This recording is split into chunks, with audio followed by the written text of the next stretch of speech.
Okay, guys, so it has been a little bit more than 24 hours since we did this weird experiment with all these African night crawlers from the urban worm bags.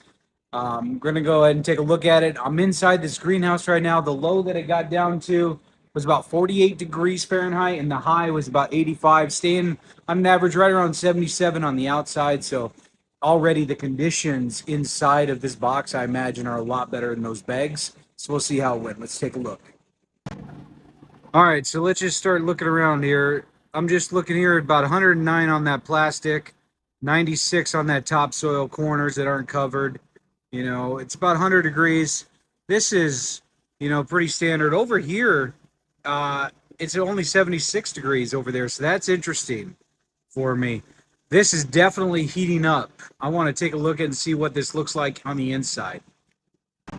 All right, so we're going to pull this back and see what it looks like. I can feel the heat already.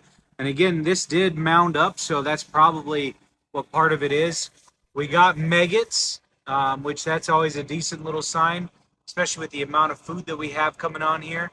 I do have some ants over there in that corner, but as you can tell, this is an outside bin, so I don't really care that much. Let's go ahead and take a gander here on this heat. And 117 coming right off of it. I'm telling you, this is some pretty hot stuff here, guys. So I'm going to go ahead and just pull this back just a hair and see what we got working on. I'm going to go ahead and dig down just a little bit. And I'm seeing the steam already. So, I mean, we piled this thing up probably a little bit too high. I'm sure they escaped.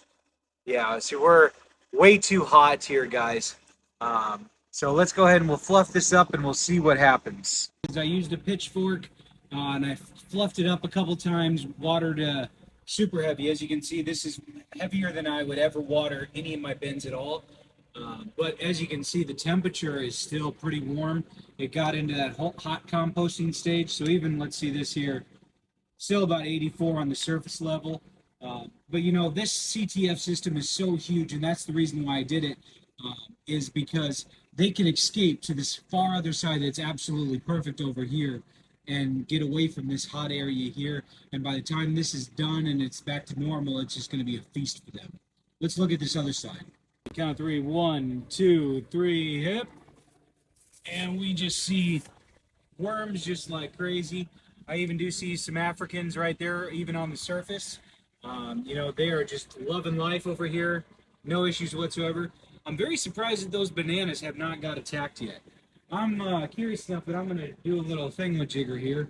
I'm going to grab my little hand tool, and I just want to see what kind of the right underneath here looks. So I'll just go about halfway down, and I'll just start pulling. And just as I thought, guys, I got Africans all over. I bet if I stir this bad boy up even, we're going to just start seeing them everywhere. I'm going to work on that a little bit today, stirring this up a little bit more and seeing what happens. All right, I just fluffed it up a lot, and so as you can see, there are worms just everywhere. I got cocoons everywhere. Let me zoom in on that for you. Nice little cocoon. These guys are just loving life on this side. Let me try to get out of what I was doing there. There we go.